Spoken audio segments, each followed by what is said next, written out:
بسم اللہ الرحمن الرحیم۔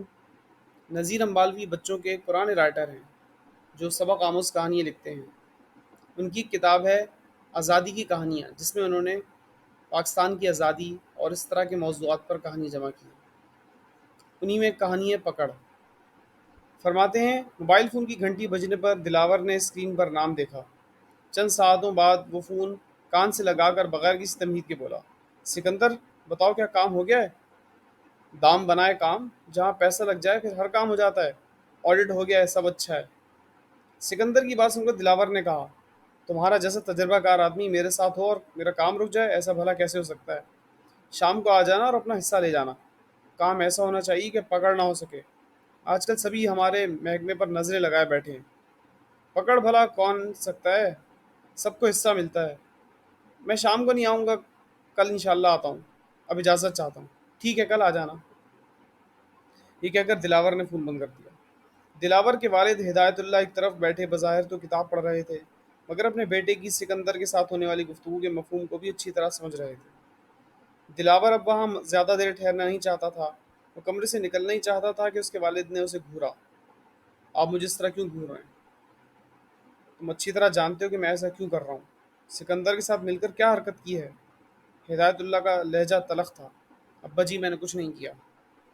تم نے کچھ تو کیا ہے، جبھی تو سکندر کو کہہ رہے تھے کہ شام کو آ جانا اور اپنا حصہ لے جانا۔ کام ایسا ہونا چاہیے کہ پکڑ نہ ہو سکے۔ کیا مطلب ہے ان باتوں کا؟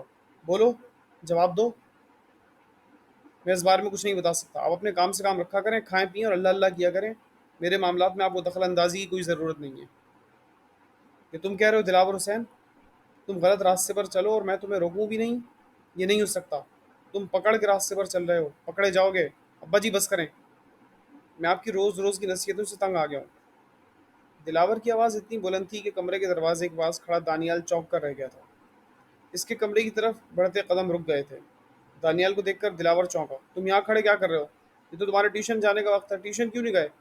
ابھی تک رکشہ والے نہیں آئے، ابھی رکشے والے کی خبر لیتا ہوں۔ پھر دلاور نے اپنا غصہ رکشے والے پر اتار دیا۔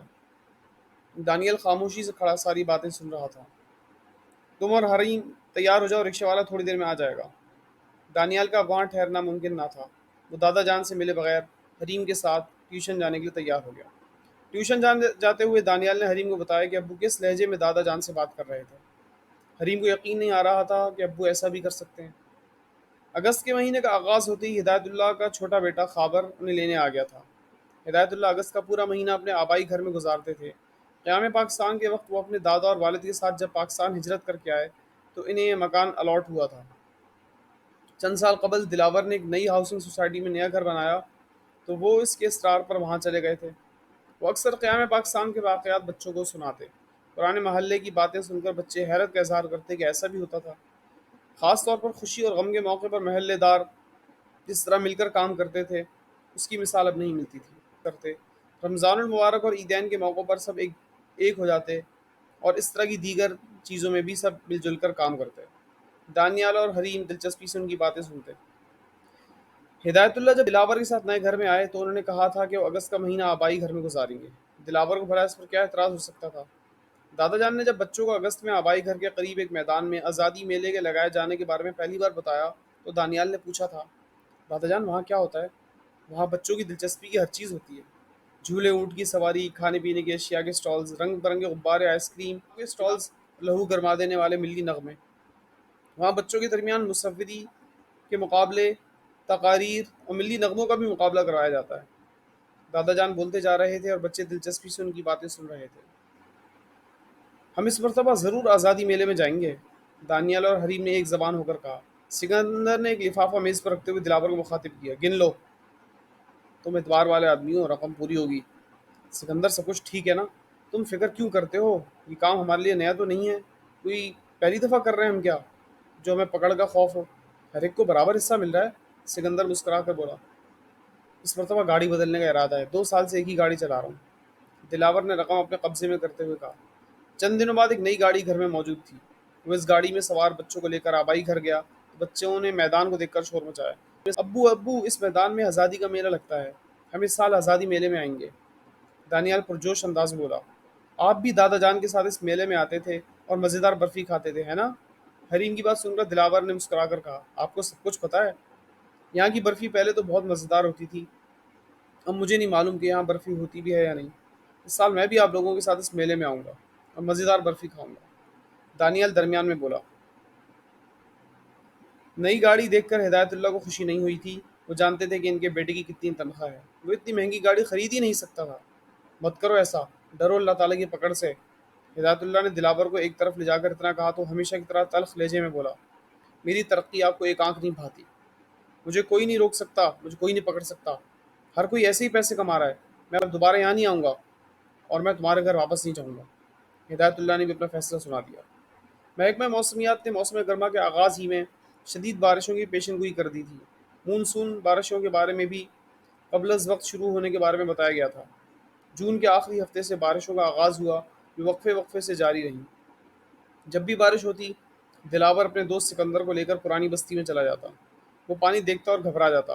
نکاس سے آب کے لیے، نئے سیوریج اور نالے کی صفائی کے لیے جو رقم انہیں ملی تھی وہ انہی کی جیب میں چلی گئی تھی۔ دلاور کی حالت دیکھ کر سکندر مسکرا کر کہتا، یار گھبرا تو تم ایسے رہے ہو جیسے پہلی بار یہ کام کیا ہو، حوصلہ رکھو، کچھ نہیں ہوگا، چند دنوں کی بات ہے، بارشوں کے بعد سب ٹھیک ہو جائے گا۔ لیکن پکڑ کا خوف ہر وقت دلاور کا تعاقب کرتا۔ وہ جہاں بھی جاتا اسے دھڑکا لگا رہتا کہ کہیں پکڑا نہ جاؤں۔ دانیال اور حریم کی طرح بستی کے بچوں کو آزادی میلے کا شدت سے انتظار تھا۔ اس سال ملکی حالات امن و امان کے حوالے سے بہتر تھے، اس لیے قوی امکان تھا کہ اگست میں یہاں آزادی کا میلہ ضرور لگے گا۔ بستی کے کئی مکین دوسرے علاقوں اور شہروں میں منتقل ہو گئے تھے۔ وہ اپنے بچوں کے ساتھ اس آزادی میلے میں شرکت کرنے کے لیے خصوصی طور پہ آ رہے تھے۔ 10 اگست کو دوپہر کے وقت سیاہ بادل آسمان پر چھا گئے۔ شام تک ہلکی ہلکی بوندا باندی ہوئی، پھر رات کو طوفانی بارش کا آغاز ہوا۔ 24 گھنٹے جاری رہنے والی اس بارش نے نشیبی علاقوں میں تباہی مچا دی۔ پرانی بستی میں نالوں کی صفائی نہ ہونے، پرانے سیوریج کے باعث پانی گلیوں، گھروں اور اس میدان میں کھڑا ہو گیا جہاں آزادی کا میلہ لگتا تھا۔ میدان میں 4 فٹ تک پانی جمع تھا۔ علاقے میں ہنگامی صورتحال کا اعلان کر دیا گیا۔ علاقہ مکین محفوظ مقامات کی طرف چلے گئے تھے۔ دلاور کو لگ رہا تھا کہ وہ پکڑا جائے گا۔ اسے اپنے والد کی باتیں یاد آ رہی تھیں۔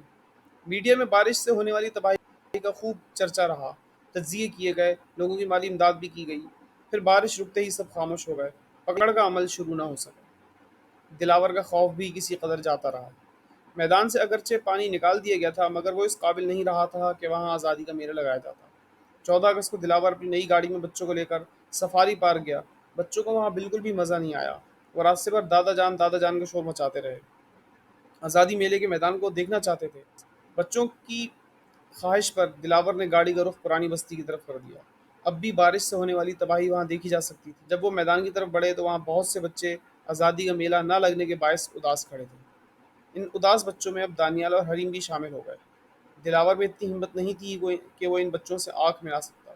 اسے یوں لگ رہا تھا جیسے یہ بچے ابھی اس کا گریبان پکڑ لیں گے۔ اس سال میدان میں آزادی کا میلہ اس کے باعث نہیں لگ سکا تھا۔ کیچڑ سے اٹا ہوا میدان بھی اداس تھا، اسے بچوں کے دلوں سے اٹھنے والی بد دعائیں سنائی دینے لگی تھیں۔ اب اس کی آنکھوں کے سامنے وہ منظر تھا جب وہ اپنے والد کی انگلی پکڑ کر آزادی میلے میں آتا تھا اور مزیدار برفی کھاتا تھا۔ انگلی کی پکڑ سے لے کر اپنی پکڑ کے خوف تک ایک ایک بات اسے یاد آنے لگی۔ گاڑی کی آرام دہ سیٹ کانٹوں سے بھر گئی اور اے سی کی ٹھنڈی ہوا گرم جھلسا دینے والی ہوا میں تبدیل ہو گئی۔ وہ اب اس منظر کا حصہ نہیں رہا تھا۔ آبائی گھر زیادہ دور نہیں تھا۔ کچھ دیر بعد وہ اس گھر کے سامنے کھڑا تھا جہاں نہ آنے کے بارے میں کہہ کر گیا تھا۔ دستک دینے پر ہدایت اللہ نے دروازہ کھولا تو دلاور نے کوئی وقت ضائع کیے بغیر ان کے ہاتھ چوم لیے۔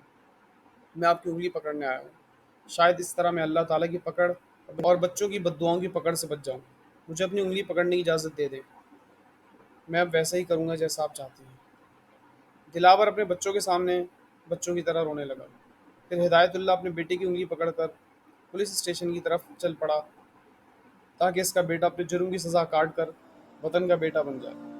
اگلے دن دلاور کو پولیس وین میں جیل لے جایا جانے لگا تو یہ وہی راستہ تھا جہاں وہ میدان واقع تھا جہاں آزادی کا میلہ لگتا تھا۔ میدان کیچڑ کے باعث بدصورت دکھائی دے رہا تھا۔ دلاور کو یقین تھا کہ جب وہ اپنی سزا کاٹ کر باہر آئے گا تو یہاں آزادی کا میلہ لگا ہوا ہوگا جس میں وہ اپنے باپ کی انگلی پکڑ کر اور اس کے بچے اس کی انگلی پکڑ کر خوشیوں بھرے آزادی کے میلے میں آئیں گے، خوشیاں منائیں گے اور مزے مزے کی برفی کھائیں گے۔